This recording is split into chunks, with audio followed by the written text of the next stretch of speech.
है कौन विघ्न ऐसा जग में, टिक सके वीर नग के मग में। है कौन विघ्न ऐसा जग में, टिक सके वीर नग के मग में। खम ठोक ठेलता जब नर, पर्वत के जाते पाव उखड़। मानव जब जोर लगाता है, पत्थर पानी बन जाता है।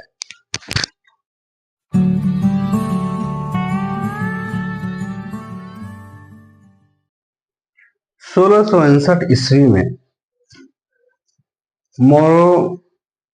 मोरो पिंगले और नेताजी पालेकर, शिवाजी, तीनों मिलकर जो है अफजल खां, जो बीजापुर का वर्तमान सरदार था,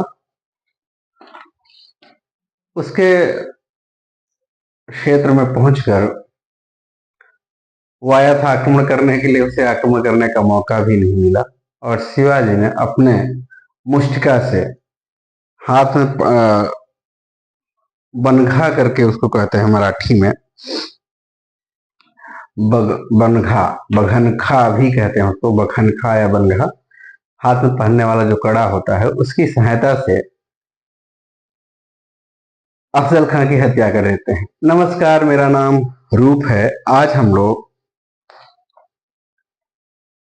मराठा साम्राज्य के बारे में समझेंगे। मराठा साम्राज्य एक ऐसा साम्राज्य है जो भारतीय इतिहास के अंतर्गत अपनी अमिट छाप छोड़ता है। उस इतिहास के अंतर्गत हम लोग देखते हैं बहुत सारी स्थितियां, परिस्थितियां, जिस तरह से उसका लेखन हुआ है उससे कहीं बेहतर उसका इतिहास है। एक सबसे पहले तो हम लोग समझेंगे कि जो मराठों का जो इतिहास है, इसकी शुरुआत कैसे होती है। मराठा साम्राज्य का जो शिवाजी महाराज के बाद का जो दो जनरेशन है, यानी कि उनके जो दादाजी थे, मालो शाह थे, वो बीजापुर, अहमदनगर, बहमनी साम्राज्य, इन सारे साम्राज्यों में समय समय पर सेनापति का काम कर रहे थे। ऐसा माना जाता है कि अहमदनगर में एक शरीफ शाह की मजार थी। उस मजार पे वो जाते हैं और मिन्नतें करते हैं कि हमें पुत्र रत्न की प्राप्ति हो। परिणाम अच्छा हुआ। उनके दो पुत्र होते हैं, शाह जी और दूसरे का नाम शरीफ उनके पिताजी मालो जी रखते हैं, क्योंकि उनके मिन्नतों के बाद दोनों बेटे उनके पैदा होते हैं। अब शाह जी की जो है शादी हो जाती है। शाह जी के भी दो पुत्र होते हैं,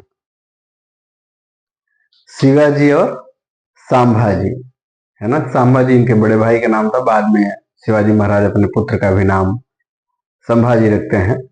और इनके बड़े भाई जो संभाजी थे, अपने इनके पिताजी शाहजी भोसले के साथ जो है, शाहजी भोसले के साथ बेंगलोर में रहते हैं। तब बेंगलोर नहीं था, कर्नाटका संभवतः उसका नाम था।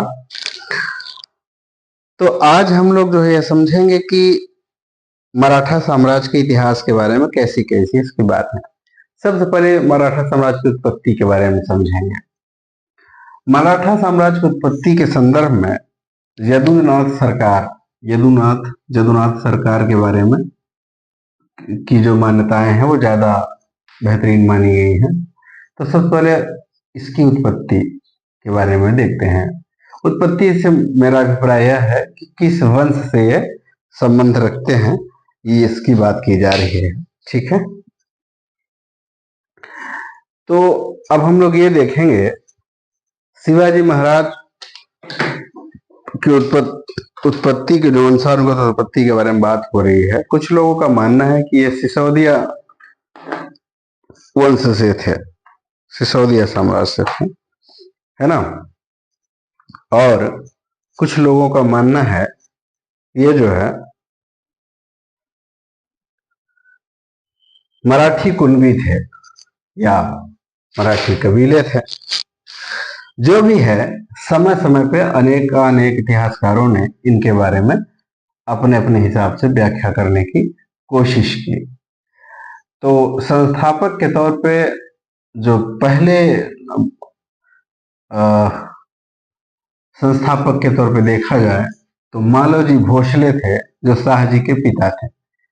मालोजी के दो पुत्र हुए, शाहजी भोसले और शरीफ शाह भोसले। ठीक है, इनके बारे में, शरीफ शाह भोसले के बारे में बहुत सारी जानकारी मिलती नहीं है, या शायद उन्होंने ऐतिहासिक कोई काम नहीं किया होगा। इतिहास, मैं बार बार बोलता रहूंगा, इतिहास उन्हें ही याद करता है जो कोई ऐतिहासिक गलतियां करते हैं या ऐतिहासिक कारनामे करते हैं, है ना। ऐतिहासिक गलतियों से अभिप्राय यह है कि अभी वर्तमान समय में, मेरे हिसाब से, मेरी अपनी निजी धारणा है, या जिस तरह से भारत सरकार को, हम सबके पास एक बेहतरीन मौका था, नहीं सुने आता कि किस वजह से माननीय प्रधानमंत्री जी अपने निर्णय को वापस ले लिए और सीज फायर पे सहमति अपनी जता दी, जबकि यह ऐसा पल था कि बहुत इतिहास लिखे जा सकते थे। खैर, समय नहीं आ रहा है, क्योंकि अभी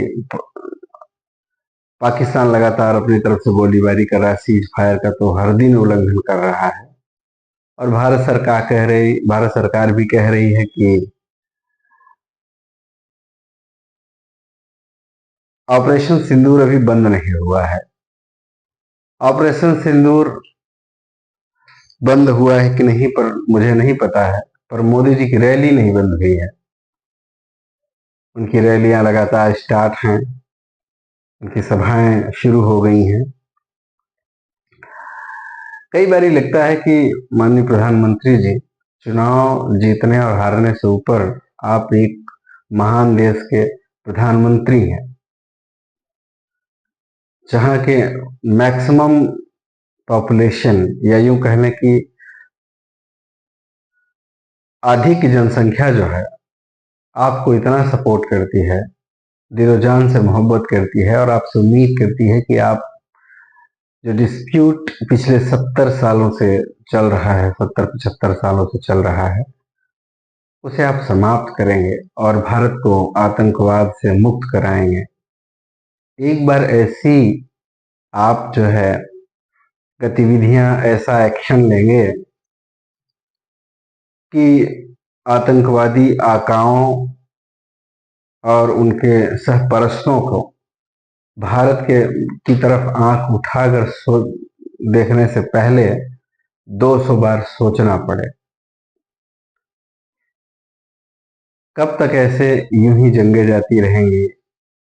पुंछ में, राजौरी में, उड़ी में, अनेका गांव, शहर, तबकों, कस्बों इत्यादि जगहों पे आप देखिए कितनी विभत्स घटनाएं घट रही हैं, लोगों की हत्याएं हो रही हैं, लोग भाग रहे हैं कंटिन्यू।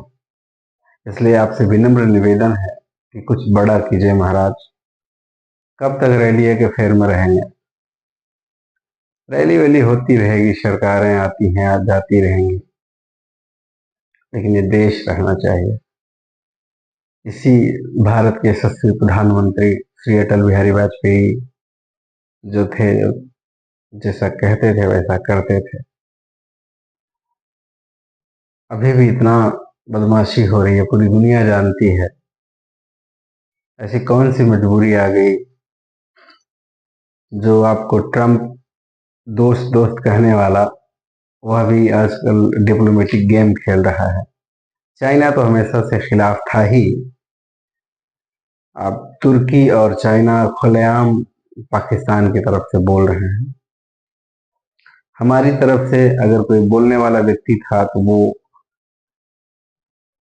रसिया, वो भी अब खुले तौर पर नहीं बोल रहा है। पर मजेदार बात यह है कि जिस मीडिया ने झूठ के पुलिंदे पे अपनी सारी एक्टिविटीज को कर रहा है, उसी ने इस देश की मिट्टी पलीत करी है, करने में कोई कसर नहीं। उसको पता नहीं क्या सूझ पड़ती है ये बकवास खबरें सुनाने और बताने में। उसको यह भी नहीं पता होता कि तुम्हारी इस बकवास की खबर से देश का बेड़ा गर्क हो रहा है। तो कुछ एक्शन इन पे दलालों पे भी लीजिए।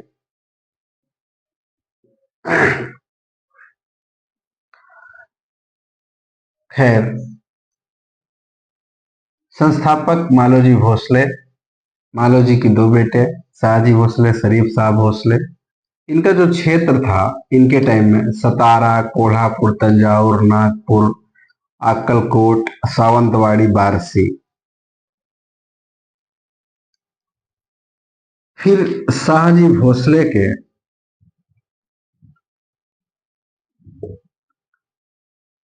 दो पुत्र हुए। एक तो हुए संभाजी, इनके बेटे का भी नाम यही है, तो संभाजी के बारे में बहुत कुछ लिखा नहीं गया। और दूसरे हुए शिवाजी। शिवाजी महाराज के बारे में हम लोग पढ़ेंगे। शिवाजी महाराज का जन्म 19 फरवरी 1630 ईस्वी में होता है। कहीं कहीं 27 भी मिलता है। तो अगर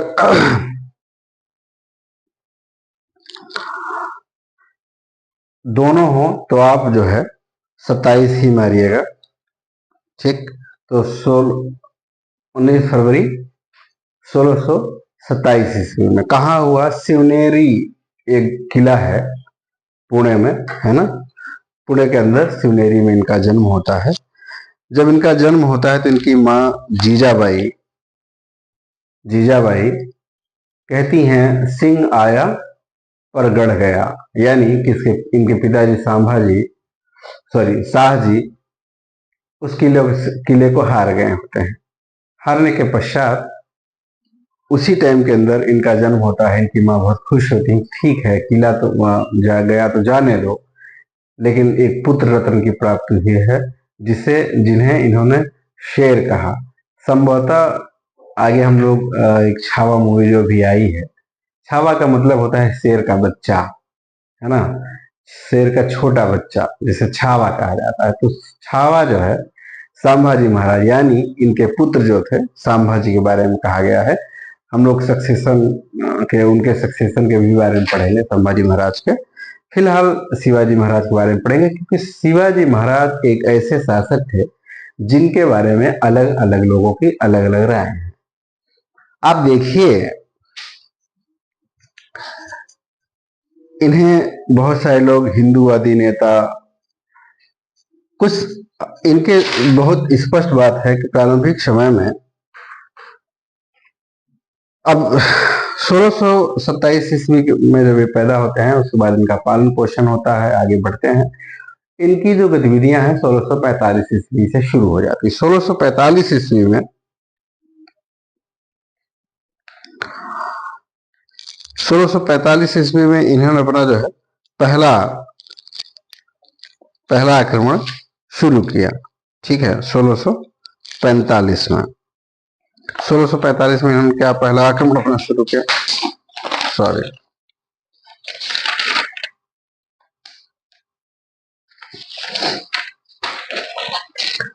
तो एक एक हम लोग थोड़ा सा इनको देख लें क्या एक चीजें, कुछ कुछ चीजें लिखते हुए।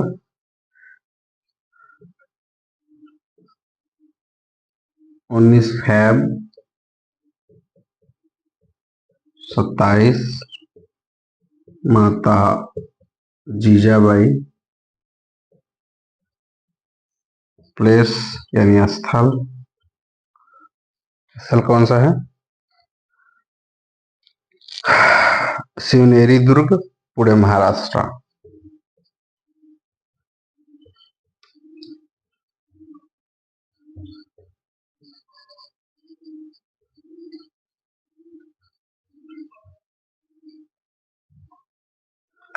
शिवनेरी दुर्ग इनका, शिवनेरी दुर्ग जो है, दुर्ग मतलब किला, शिवनेरी का जो किला है, और ये कहाँ है? पुणे में है। पुणे कहाँ है? महाराष्ट्र में वहां पे। इनके जीवन में कुछ ऐसे व्यक्ति थे जिनका बहुत योगदान रहा है, उनके बारे में हम लोग थोड़ा थोड़ा देखते हैं। ठीक है। पहले तो इनके पिताजी संभाजी के जो दोस्त थे कोंडदेव, कोंडदेव व्यक्तियों का प्रभाव,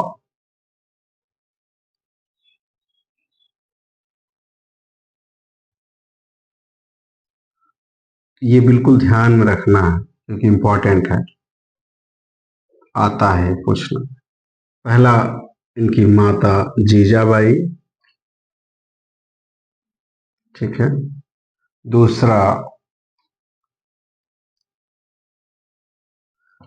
कोंडदेव,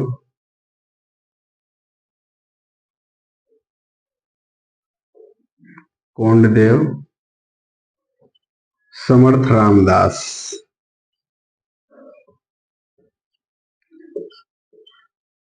जब इनके पिताजी इनके बाल्यकाल में ही बेंगलोर में चले गए, बेंगलोर रहने लग गए, तो फिर ये अपने पिताजी के दोस्त, इनके पिताजी के जो दोस्त थे उनके साथ ये रहने लगे। उनका नाम था कोंडदेव। क्या नाम था उनका? कोंडदेव, ठीक है, कोंडदेव।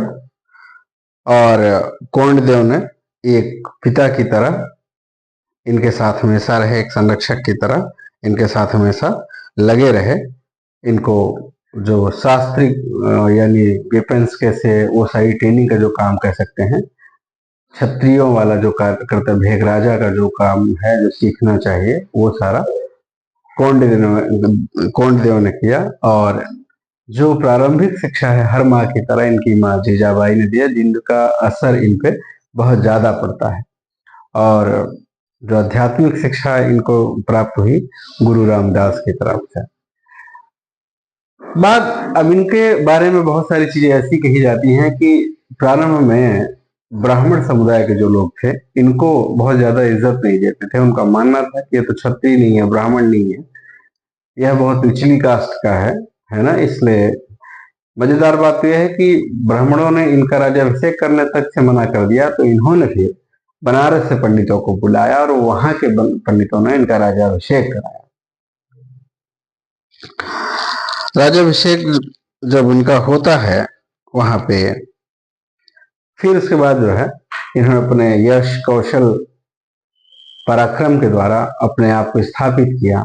1645 ईस्वी में शिवाजी ने स्वतंत्र राज स्थापित करने की शपथ ली कि अब जो है मैं स्वतंत्र राज स्थापित करूंगा। और 1646 ईस्वी में 1646 एडी के अंदर तोरण किला इन्होंने पहला जो किला जीता अपने जीवन में, तोरण का किला जीत लिया। तो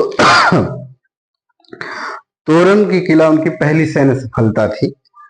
इसके बाद उन्होंने राजगढ़, सिंहगढ़, प्रतापगढ़ जैसे किले भी जीते और मराठा शक्ति को संगठित करने का पूरा प्रयास करना शुरू कर दिया, ठीक है।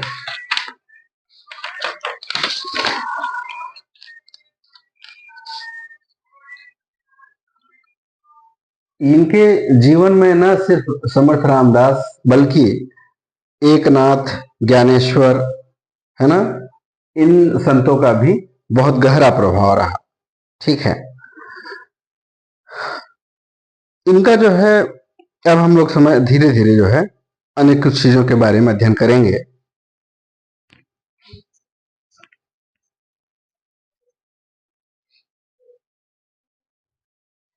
शिवाजी महाराज का उनके बारे में जो बेसिक जानकारियां थी उसका हम लोगों ने सामान्यतः अध्ययन कर लिया। और एक चीज ये देखा कि शिवाजी महाराज के साथ भी बहुत सारी जाति पात जैसी बहुत सारी चीजों का उन्हें भी सामना करना पड़ा। उन्हें भी इस जाति उस जाति तमाम जातियों में बांटा गया, बल्कि यह इस दृष्टि से प्रारंभ में नहीं देखा गया कि वह किसी जाति विशेष के नहीं थे, बल्कि वह एक शासक थे और एक वीर योद्धा की तरह भारत माँ की, या यूं कहिए कि मराठा भूमि की रक्षा करते रहे। और मराठा, मजेदार बात यह है कि मराठी भाषा का जो श्रेय है वो शिवाजी महाराज को जाता है। शिवाजी महाराज से पूर्व पर्शियन भाषा का यूज उनके भी सभाओं में हुआ करता था। जब शिवाजी महाराज आए तो उन्होंने मराठी भाषा को का स्थान दिया कि मराठी भाषा में ही चीजें होनी चाहिए, और उन्हीं के शासनकाल में उर्दू को भी बहुत ज्यादा प्रश्रय दिया गया, बहुत सारी रचनाएं रची गई। कभी उन्होंने हिंदू मुसलमान, छोटी जाति बड़ी जाति के अंतर्भाव को अपने मन में नहीं रखा, बल्कि बहुत स्पष्टता पूर्वक एक योद्धा की भांति भारत भूमि की सुरक्षा के लिए लड़ते रहे। किंतु हमारे भारत की कुछ दकियानूसी सोच प्रस्तुतकर्ता, मैं ये नहीं कहता सारे लोग, कुछ ऐसे थे जिन्होंने इस देश की जो टेम्परामेंट है ना, उसे समझने की कोशिश नहीं की। छोटे और बड़े के भेद बढ़ाते गए, और कई बारी लगता है, देखो एक चीज किसी न किसी, मैं ये नहीं कहता कि एकदम से पूरी तरीके से कभी न कभी खत्म हो जाएगा, लेकिन क्लास तो हमेशा बनता रहेगा।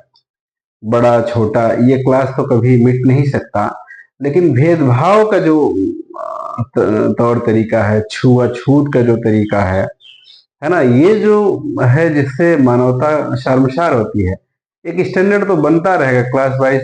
तो ये क्लास तो कभी खत्म नहीं होगा। आप ये उम्मीद करें कि एक आईएएस जो है थोड़ा सा एक होगा, लेकिन एक चीज तो ये समझना होगा आईएएस साहब को भी, प्रधानमंत्री जी को भी, कि नहीं मैं प्रधानमंत्री हूँ या मैं आईएएस हूँ तो इनके लिए ही हूँ जो जिन्हें हम इग्नोर कर रहे हैं। तो अगर इस धारणा को हम अपने हृदय पटल पर रखेंगे तो निश्चित तौर पे देश आगे बढ़ेगा। आज थोड़ी तबीयत मेरी ठीक नहीं है, इसलिए हम लोग बहुत ज्यादा इसके बारे में बात नहीं कर पाएंगे, मराठा साम्राज्य के बारे में। बहुत जल्दी ही हम लोग नेक्स्ट क्लास लेंगे और पूरे जोश और जुनून के साथ। जय हिंद, जय भारत।